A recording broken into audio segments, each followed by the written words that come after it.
Como ator, Wagner Moura apresentou ao Brasil o Capitão Nascimento de Tropa de Elite, o policial do BOPE que matava e torturava os bandidos.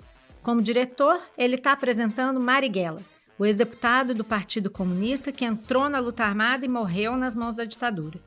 Com o primeiro filme, ele foi acusado de glamorizar a violência policial. Agora está sendo acusado de idolatrar terroristas.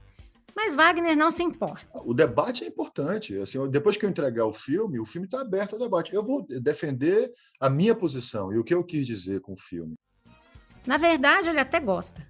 2 anos depois de ser impedido de estrear no Brasil, o que Wagner classificou como um ato de censura de Jair Bolsonaro, Marighella está finalmente chegando aos cinemas e já virou alvo de ataques e motivo de batalha entre bolsonaristas e a esquerda. Nesse episódio, Wagner Moura diz o que pensa sobre a luta armada, as contradições da esquerda, o futuro do Brasil depois de Bolsonaro e o que é ser um artista latino em Hollywood. Vem com a gente, eu sou a Malu Gaspar e esse é o Malu Tá On.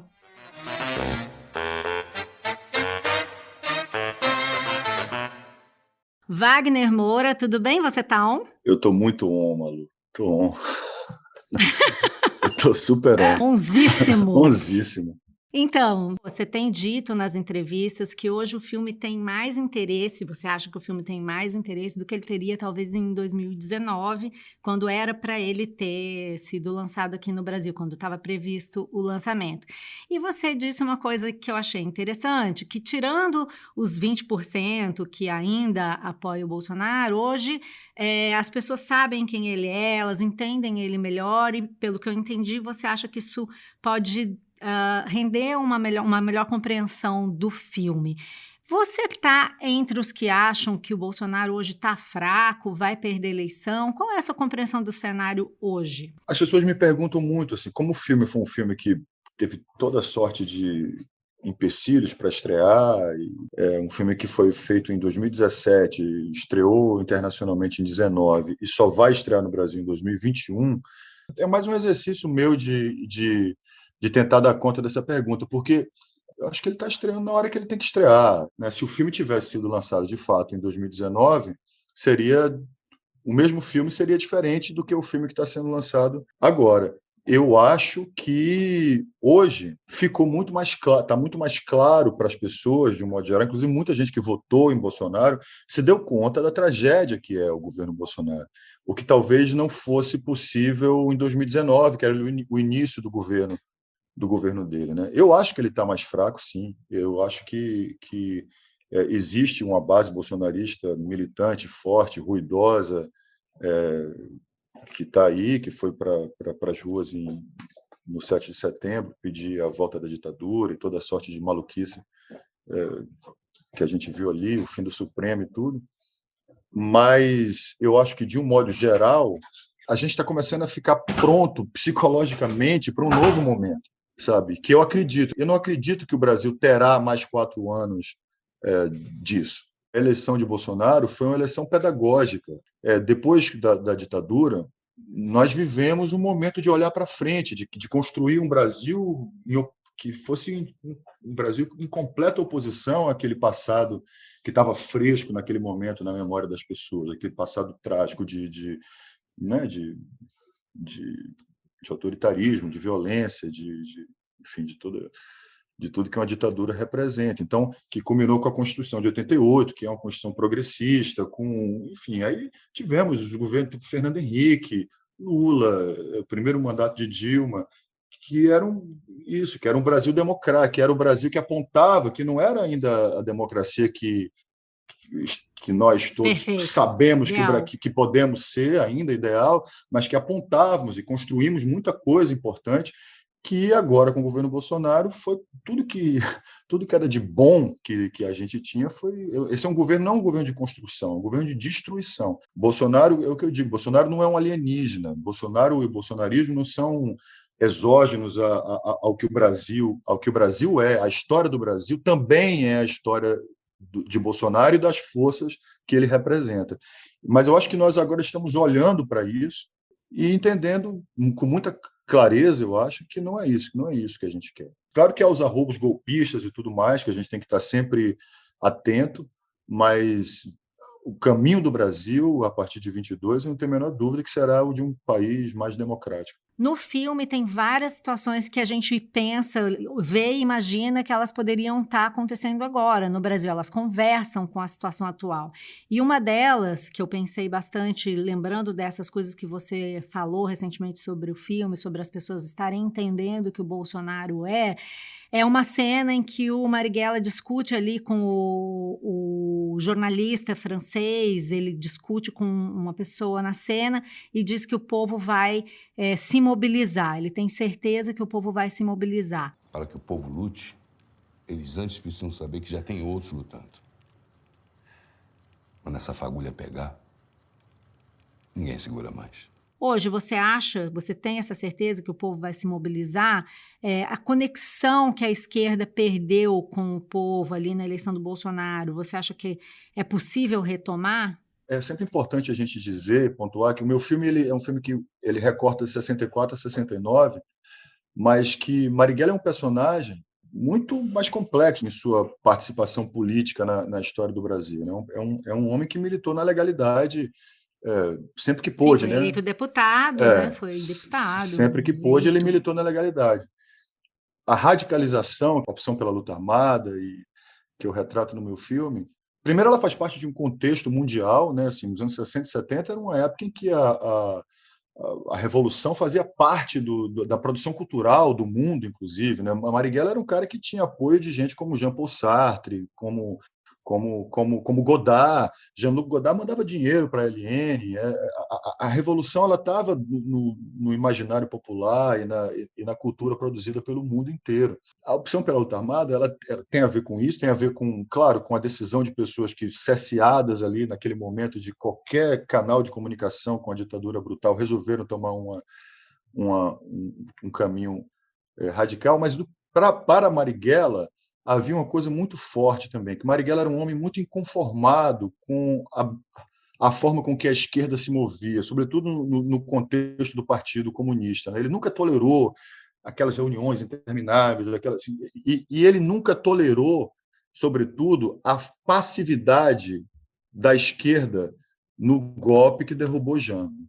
E a própria posição do partido, né, de fazer esse pacto com a burguesia e achar que a burguesia progressista, enfim, era uma coisa de estratégia que naquele momento irritou muito ele e que de alguma forma, de um ponto de vista pessoal, essas coisas o levaram também à luta armada. E no paralelo com hoje, você tem toda a razão quando você diz que a esquerda precisa. Eu nunca vou me esquecer do discurso do Mano Brown naquele comício lá do Haddad. Deixou de entender o povão, já era. Se nós somos o Partido dos Trabalhadores, o Partido do Povo tem que entender o que o povo quer. Se não sabe, volta para a base e vai procurar saber. E a minha ideia é essa, fechou.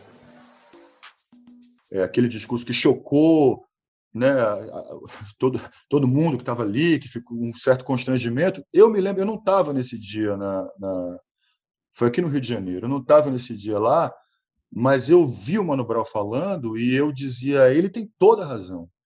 Não à toa, Mano Brown foi a minha primeira opção como Marighella, né? Então você acha que a esquerda está retomando a conexão com o povo, só para fechar? Você acha que está rolando esse movimento de reaproximação? Eu acho que a esquerda precisa fazer mudou. Isso. Eu acho que precisa fazer isso, e comunicar com o setor evangélico, por exemplo, é fundamental. No meu filme, eu tenho o pastor Henrique Vieira no meu filme, pelo que o filme, as pessoas que eu escolhi para trabalharem no filme, como eu tinha pensado no Brown e tudo, são pessoas, primeiro, são artistas que eu admiro, que eu adoro. O Henrique é um grande ator, mas eu queria ter perto de mim pessoas que pensassem também o Brasil e junto comigo naquele momento, né? Henrique é um pastor evangélico progressista que fala o tempo todo dessa reconexão da esquerda com o setor evangélico, por exemplo, que por muito tempo foi base de apoio de Bolsonaro, mas que está mudando também.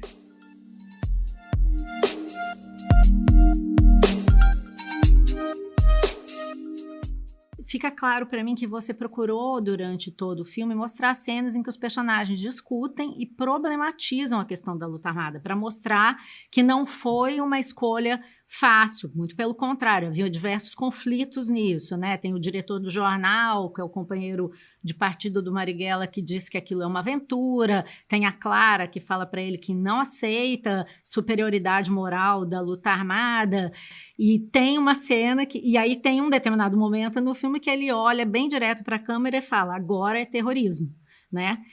E ainda assim, não há dúvida de que o Marighella é o herói do filme. Ele é o herói, ele é o seu personagem. Para você, a luta armada era coisa de herói? Você acredita que fosse a única opção naquele momento? Como você, Wagner Moura, enxerga essa questão? Não, Malu, acho que isso é um assunto muito complexo. Assim. Primeiro porque, assim, nós aqui, em 2021, eu, você, qualquer analista político, a gente olhar para a luta armada e dizer foi um erro, recrudesceu a ditadura, é diferente de quem estava no olho do furacão, vivendo aquele momento em que, primeiro, era um mundo diferente, em um contexto em que a luta armada aparecia no mundo como uma opção revolucionária de tomada de poder e de embate com o imperialismo, com as ditaduras e tudo mais. E, em segundo lugar, eram pessoas que não havia muita... Assim, no meu filme eu problematizo isso o tempo inteiro, porque quando Clara fala de superioridade moral, ela está dizendo assim, existem outras formas de resistência. Né? O que, por exemplo, o que esse personagem jornalista faz no filme, e a gente não vamos tentar nem dar um spoiler, não mas... tanto spoiler, nós mas estamos contando tudo. Aquele personagem que o Wesson Capri faz, ele tem um gesto heróico, talvez dos mais bonitos do filme, né? Quando ele se sacrifica, mesmo não sendo alguém adepto partidário da luta armada. Mas eu não acho justo a gente julgar, pensar hoje como brasileiros e brasileiras que, num momento de total cerceamento de sua liberdade, incendiados por uma ideia que permeava o mundo inteiro, julgar essa decisão. Eu fiz o filme justamente pela profunda admiração que eu tenho por essas pessoas. Né? Mas existem outras formas de resistir. A luta armada não foi a única, mas foi uma e foi importante também naquele momento. Eu acho importante falar disso porque a gente já está vendo, né, que a reação, aliás, desde que se falou que você faria o filme, a reação dos bolsonaristas ao filme é muito focada nesse ponto, né? Inclusive o Mário Frias falou agora recentemente em reação à sua declaração sobre o Bolsonaro que psicopata em que faz o filme idolatrando um terrorista abominável. Isso vai ser falado e eu queria saber se isso te preocupa. Não, qualquer coisa que qualquer pessoa desse governo diga, a mim não afeta em nada. Eu não tenho nenhum respeito pela opinião de nenhuma dessas pessoas. Eu espero que o filme traga discussões. Assim, eu estou um pouco acostumado a fazer filmes polêmicos. Assim, né? Eu lembro que o Tropa, por exemplo, foi um filme que gerou muitas discussões. Eu me empenhei bastante nas discussões geradas pelo Tropa, escrevi artigo para o Globo falando disso. Mas é interessante, Malu, porque tanto o Tropa quanto o Marighella são filmes que têm um potencial de polêmica grande pela natureza mesmo dos filmes que são, só que pense nos dois contextos. Quando o Tropa foi lançado, essa discussão ela a mim me animava. Assim, eu respondi de forma enérgica e tudo, e participei de muitos debates com o Zé Padilha, mas veja o contexto democrático em que aquilo aconteceu. Quando você lança um filme como o meu, que você tem um governo federal contra o seu filme, tentando destruir o seu filme desde o financiamento até agora, eu acho que isso aí diz muito mais sobre o momento que a gente vive hoje do que o filme que eu fiz. Esses ataques violentos, milícias digitais entrando no IMDb para dar nota baixa no filme, sabe? Essa gente do governo falando essas bobagens, tudo. Marighella era um homem do seu tempo. Nem é o primeiro filme sobre ditadura. Quem não parece ser um homem do seu tempo é Bolsonaro. Bolsonaro é um homem anacrônico.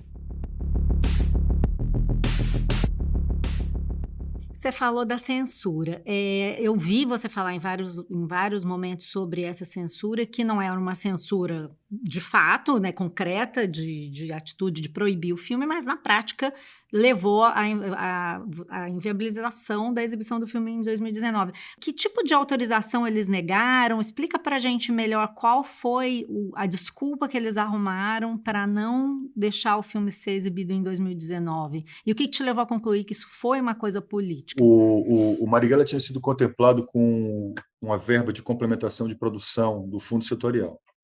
Fomos contemplados com essa verba.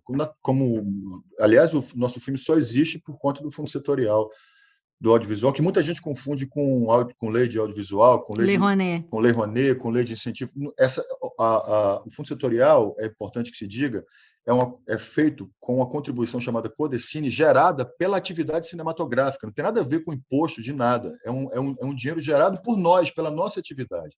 O Fundo Setorial e Globo Filmes bancaram Marighella, que é um filme grande, como você viu, mas que foi feito com muito pouco dinheiro. Então, havia o orçamento foi de 10 milhões, né? Exatamente. Havia um fundo de complementação que havia sido aprovado pelo Fundo Setorial, no valor que, se não me engano, de 1.500.000, que seria fundamental para a gente terminar e lançar o filme. E aí, houve 2 pedidos feitos para o O2, que eram pedidos naturais, feitos o tempo todo por qualquer produtora, pela própria O2. Tanto é que, mesmo nesse contexto de que a gente já vinha passando com o filme, de dificuldade, de ataque, de gente dizendo que ia no set quebrar tudo, de negativas, e ninguém queria se associar ao filme. Mesmo com tudo isso, em nenhum momento nós achamos que esses pedidos fossem ser negados, porque eram coisas muito corriqueiras. Então, eu não posso desconectar essas negativas quando elas acontecem no exato momento em que Bolsonaro dá declarações como a Ancine precisa de um filtro, filmes como Bruna Surfistinha não podem existir. Eu não posso admitir que com dinheiro público se façam filmes como o da Bruna Surfistinha. Não dá. Apresentou propostas sobre a Ancine, vamos trazê-la para Brasília. Justamente nessa época em que editais que contemplavam produções de temática LGBT foram cancelados, que o Crivella, aqui no Rio de Janeiro, mandou recolher os HQs que tinham 2 caras beijando na boca. Assim que as negativas saíram, os filhos de Bolsonaro imediatamente foram para as redes sociais festejar a negativa. Eu não posso, Malu, desconectar esse contexto dessa negativa. E o que mudou agora? O que aconteceu que dessa vez vocês conseguiram? Não, nós não conseguimos esse dinheiro. O dinheiro não saiu. Nós estamos lançando o filme, nós decidimos que íamos lançar o filme de qualquer jeito. E na sala de cinemas, que foi para onde o meu filme foi pensado. Muito tempo as pessoas diziam, bom, então lança no stream, saiu um negócio pirata, dizendo que eu que tinha vazado o filme. Eu acho que faz parte do embate hoje por democracia, e eu que fiz um filme sobre Marighella, não posso me furtar a esse debate, a esse confronto, de dizer que o meu filme vai sair no cinema.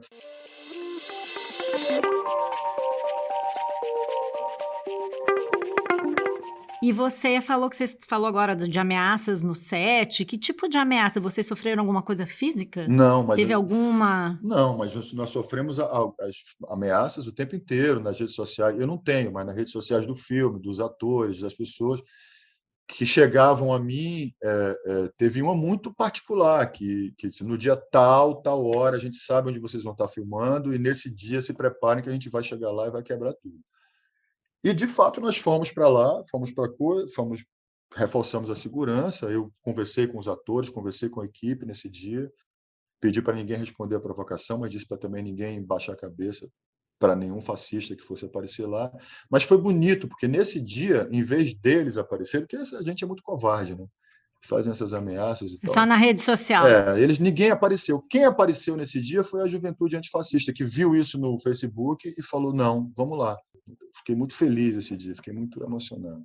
Talvez isso tenha contribuído para o clima que você já descreveu algumas vezes entre o elenco, né? Das pessoas começarem a tratar aquilo como uma questão pessoal mesmo, não sei. Era isso mesmo. As pessoas, durante a filmagem, quanto mais o clima esquentava, que a gente filmou no final de 17, já era governo Temer, pós-golpe de 16, e era um recrudescimento já bastante visível do conservadorismo no Brasil. Então, a gente vivia um clima pesado ao redor de uma filmagem. A gente usava o nome fantasia do Marighella, porque se a gente dissesse que o filme era Marighella, ninguém deixava a gente filmar, não ia receber autorização para filmar em Qual era o nome?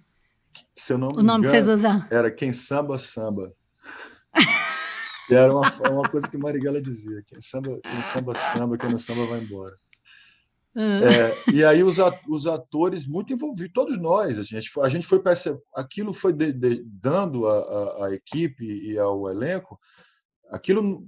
Se a ideia era desanimar, ao contrário, isso nos deixava muito sabendo que tínhamos que contar aquela história, querendo contar aquela história. E hoje, lançando o filme, eu fiquei muito emocionado mesmo, porque foi muito tempo, né, esperando que isso acontecesse, né? Muito duro você ter seu filme não poder estrear no país, um filme feito para o Brasil, né? Um filme que estreou em Berlim com 10 minutos de aplauso, teve uma trajetória vitoriosa em todos os festivais do mundo e com críticas incríveis e tudo, mas que nunca fez sentido para mim esse filme não estrear aqui, sabe? Assim, esse filme não poder estrear aqui. Tem uma cena no filme em que os atores cantam um hino nacional.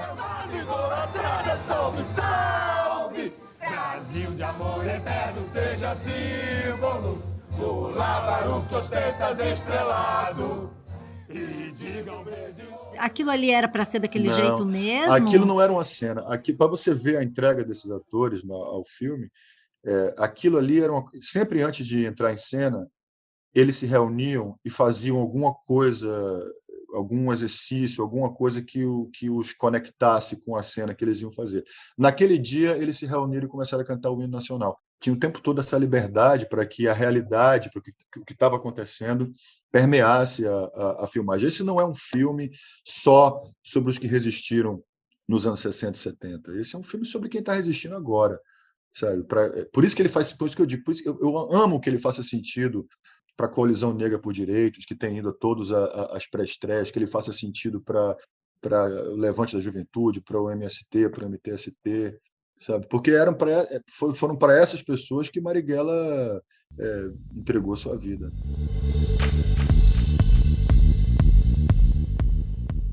As cenas de tortura foram especialmente difíceis, porque elas são bem, bem realistas, vamos dizer assim, né? Elas impressionam. Tem uns momentos ali que você fica meio...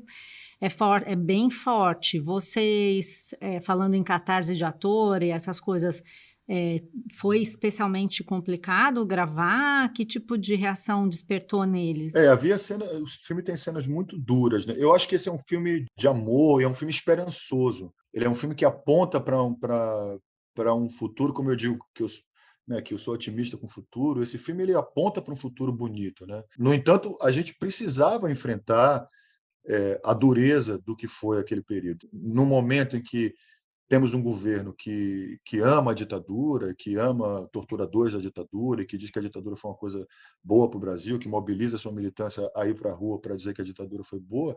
Esse é um filme que está aí para dizer que não, que a ditadura foi terrível, que foi horrível, foi trágica.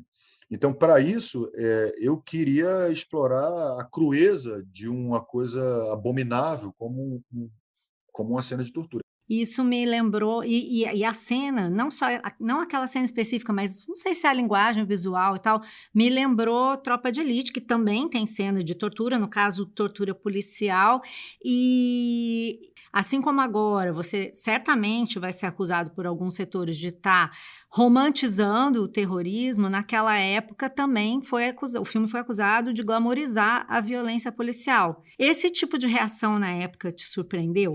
É ótimo isso, você me perguntar isso. Ontem um jornalista me perguntou, você acha que se o Tropa de Elite 2 tivesse sido lançado hoje, Bolsonaro seria eleito? O Tropa de Elite 2, que é um filme que fala sobre o avanço das milícias, eu não sei. Mas você ficou mal na época? Porque você falou que foi a muitos debates com o Padilha para falar sobre isso. Para falar sobre isso, totalmente. Mal, não fiquei mal, não. Eu fico mal com interdição. Eu fico mal com o fascismo, eu fico mal que interditem um debate, eu fico mal com que impeçam uma coisa de acontecer. O debate é importante. Assim, depois que eu entregar o filme está aberto ao debate. Eu vou defender a minha posição e o que eu quis dizer com o filme.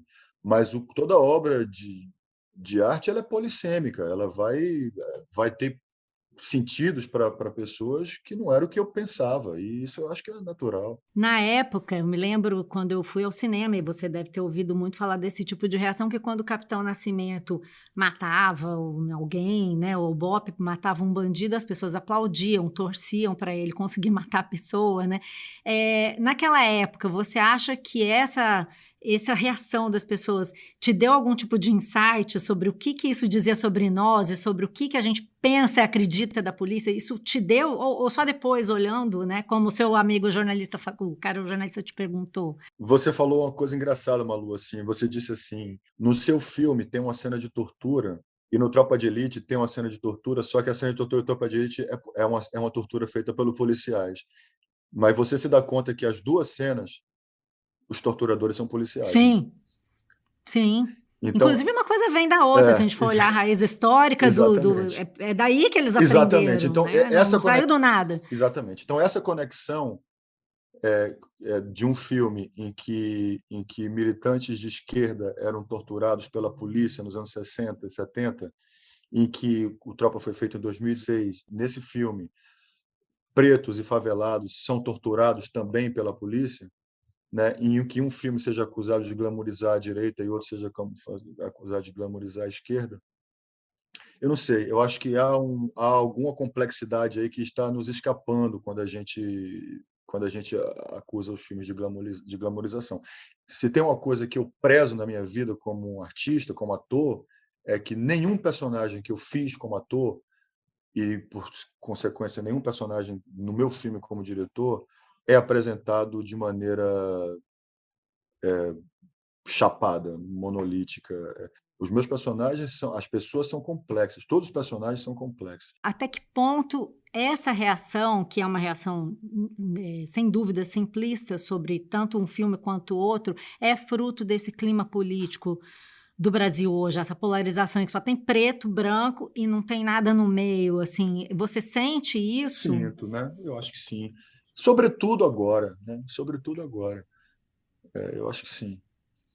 Porque eu já vi você falar no passado que É. você votou na Marina e que É, procurava uma alternativa, né, contra é, o Lula na época. é. Enfim, e agora você já declarou numa entrevista já nessa fase de lançamento do filme que você vai votar no Lula. Uhum. É uma nova compreensão do momento? É uma falta dessa alternativa que você estava buscando lá atrás? Ou é o momento? Como é que você está pensando isso? Malu, esse é o momento de reconstrução da democracia.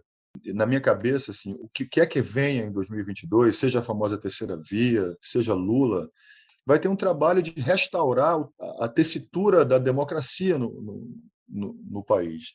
Eu passei a ser. Eu sempre fui uma pessoa de esquerda, mas eu via eu vejo o governo Lula, os governos Lula. Eu acho que Lula foi um presidente importantíssimo para o Brasil, porque foi o cara que olhou para o Brasil, para o que de mais grave há no Brasil, que é a diferença entre quem tem muito e quem tem pouco. E ele solucionou isso ele avançou com isso de uma forma com que eu nunca tinha visto no país. No entanto, eu pensava, naquela altura, que o Brasil tinha que dar um passo além, que a gente precisava de outra coisa, que depois do primeiro governo Lula já, talvez, e que a gente precisasse ir adiante, com um pensamento mais progressista, não necessariamente mais à esquerda, mas mais progressista, sabe? E achei que Você Marina chegou a fazer Silva, críticas ao PT, né? Que você muitas, falou em muitas, toma lá da é uma cá e você loucura, porque apanhou bastante mas muito, a também. esquerda me bateu muito. É engraçado, porque hoje as pessoas me chamam de petista, inclusive, e eu reafirmo a minha admiração por tudo que o PT fez pelo Brasil. Mas eu, naquela altura, bati muito no PT, bastante, e não votei, eu votei em Marina. Na segunda eleição de Lula, eu votei em Marina, e também em 2014. Mas, em 2016, quando houve o golpe contra Dilma, para mim era muito claro o que estava acontecendo ali. Assim, eu não poderia deixar de me colocar contra o que para mim foi mais um golpe na tradição nossa brasileira golpista, de tirar presidente do tapetão. Assim, a partir do momento que aquele pacto de classes proposto por Lula, que só um homem como ele, com o carisma dele, com a habilidade política dele, poderia fazer, né, de olhar ali para os banqueiros e falar: tudo bem, não se preocupem, vai dar tudo certo, e eu só quero levantar essa galera que está morrendo de fome aqui. Quando ele conseguiu fazer esse pacto, talvez inédito na história do Brasil, esse pacto que o elegeu, que também o derrubou, e também tirou Dilma ali em 2016. Quando eu comecei a ver esse pacto ruir e a articulação dessas oligarquias políticas que sempre dominaram o Brasil para retomar o poder através de um judiciário politizado, desse Sérgio Moro, que é um cara que eu nunca tive que eu acho que é uma pessoa bastante desprovida de qualidades, e que a Vaza Jato provou que assim era. Nunca achei que Dilma fosse uma presidente incrível. Não achava que ela era uma presidente boa, inclusive. Mas eu via muito claramente que havia um complô. E também não achava que não havia corrupção, né? E achava que havia corrupção também. Não achava que ela era. Eu não tenho a menor dúvida que ela não é uma mulher corrupta. Eu não tenho a menor dúvida disso. Dilma não era corrupta. Mas que havia corrupção ali nos bastidores, do projeto político do PT, eu acho que sim, havia. Sabe? E agora, estava claro que aquilo era uma tentativa de retomada de poder dessa aristocracia que sempre tomou conta do país, e assim foi. Então, eu me opus àquilo de forma muito enérgica, e a partir daí eu comecei a ser chamado de petralha e de tudo mais. Esse debate raso a qual você se refere, da polarização, esse é que eu não sei se é possível para 2022 a gente fazer esse debate que você está falando, que é o de melhorar o Brasil, porque parece que nós estamos presos no preto, branco, vermelho, azul. É meio, às vezes dá um pouco de aflição. Não sei se você está fora, não sei se você fica pensando sobre isso. Eu penso sobre isso o tempo inteiro, Malu. O fato de eu tô onde eu estou trabalhando. Assim como eu fiquei um tempo agora nos Estados Unidos, assim como fiquei na Colômbia, e vou fazer o filme do Kleber Mendonça ano que vem, aí vou estar aqui de novo. Não é que eu estou fora, eu estou onde meu trabalho... Está fora, mas está dentro. É onde meu trabalho me leva, e eu sou um artista brasileiro. Tudo que eu faço, o Marighella sintetiza a minha relação como artista com o Brasil. Eu sou um ator que surfou na onda da retomada do cinema nacional, um cinema que propunha sempre ali, na herança do cinema novo, falar do Brasil, entender o Brasil. A quantidade de brasileiros que eu representei como ator e os Brasis que eu descobri como ator fazem parte de quem eu sou como artista, inclusive quando eu trabalho lá fora. O que me faz ser um ator interessante lá fora é justamente isso, porque eu não sou um ator que nem eles lá, eu sou um cara da Bahia, de Salvador. Então, a minha conexão com o Brasil, ela é o que eu sou.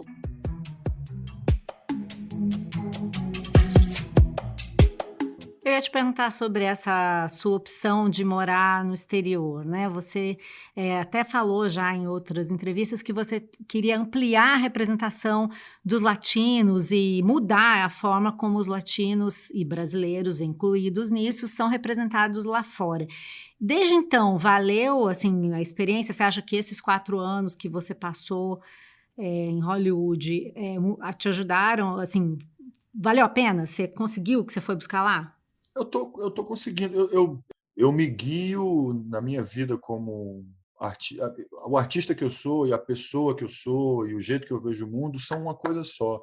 O grupo mais subrepresentado nos Estados Unidos é o nosso, são os latinos, né? Tanto em quantidade de personagens, como pela forma com que os personagens aparecem, né, nos filmes. Então, eu digo lá aos meus agentes americanos, eu quero fazer os personagens, o mesmo personagem que os atores brancos americanos estão fazendo. Eu não, sabe, eu quero que nós latinos possamos invadir esse espaço, porque é isso que é na realidade.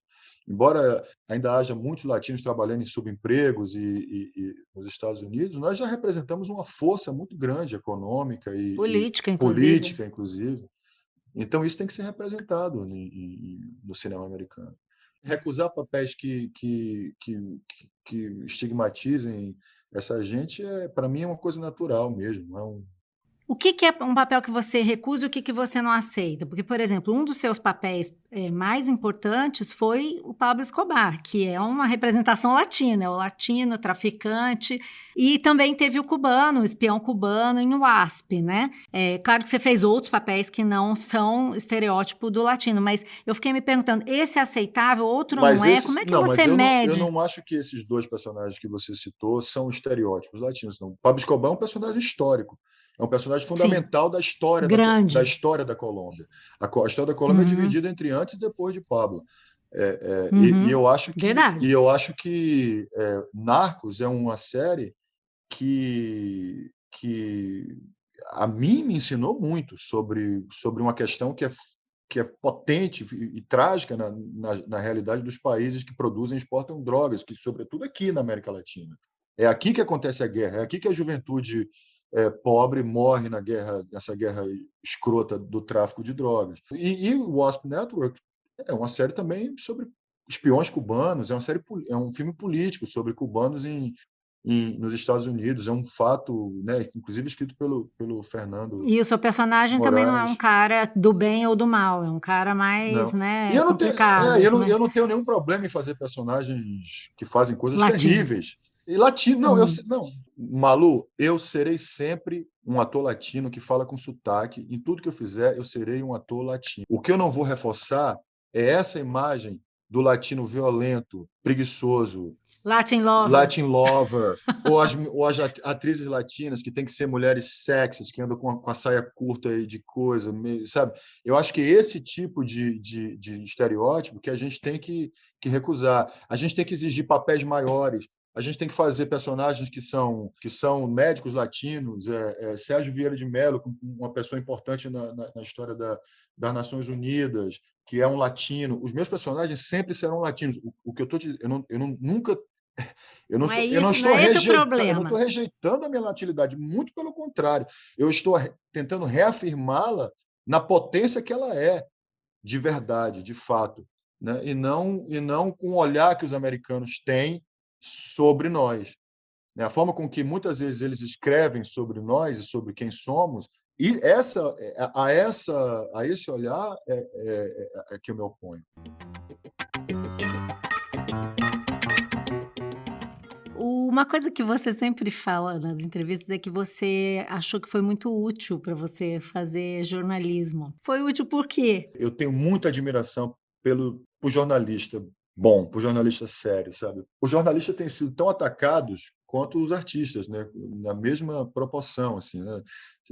Tanto que as barbaridades que Trump e Bolsonaro, inclusive colocando em perigo a integridade física de jornalistas e artistas, enfim, eles atacam todo mundo que propõe, né, pensamento crítico, fato, eles atacam as universidades, eles atacam a ciência, eles atacam o jornalismo. E o jornalismo é um pilar da democracia, é fundamental. E não à toa a gente está vendo que esse é um governo que quer derrubar o Supremo, enfim. Esses ataques ao jornalismo, eles precisam ser combatidos com muita veemência, assim como o ataque à cultura, porque eu tenho muitas discordâncias com relação aos grandes meios de comunicação no Brasil, né?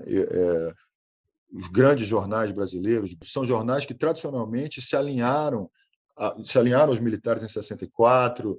Porém, esses jornalistas que trabalham nesses jornais, sobretudo jornalistas que não se dobram à força dos conglomerados dos quais os seus jornais fazem parte, que batalham pela notícia, pelo fato, que se esforçam para colocar uma matéria no ar, que resistem.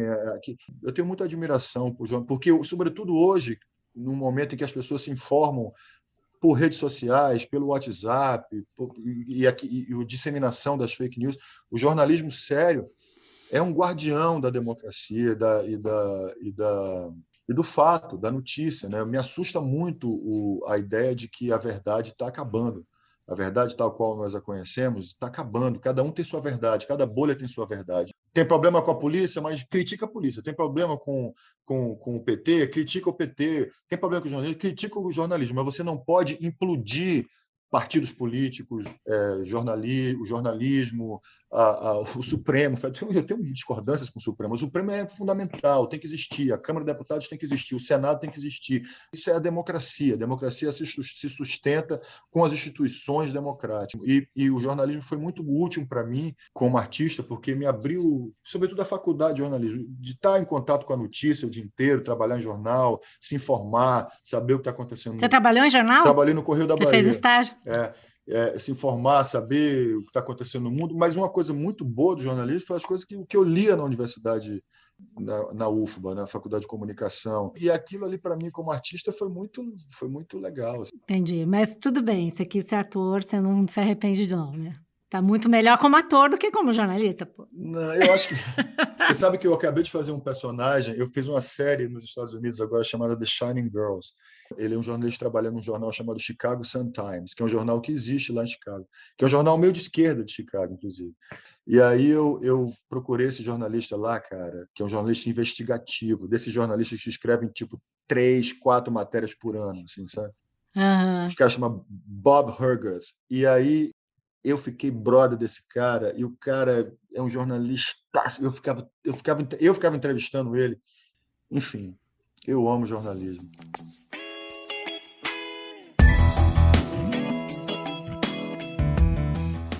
Te agradeço demais, um super papo, foi ótimo a nossa conversa.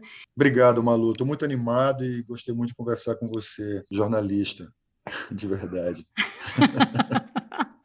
Um beijo, Valeu, então. beijão. Obrigada. Até mais. Tchau.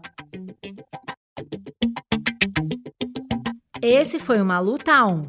Os áudios com trechos de Marighella foram cedidos pela produtora O2. A direção foi da Luciana Malini, captação de áudio do Maurizio Belli, edição do Vitor Carvalho e a produção foi de Johan Heller e Mariana Carneiro. Eu sou a Malu Gaspar e encontro você no próximo programa.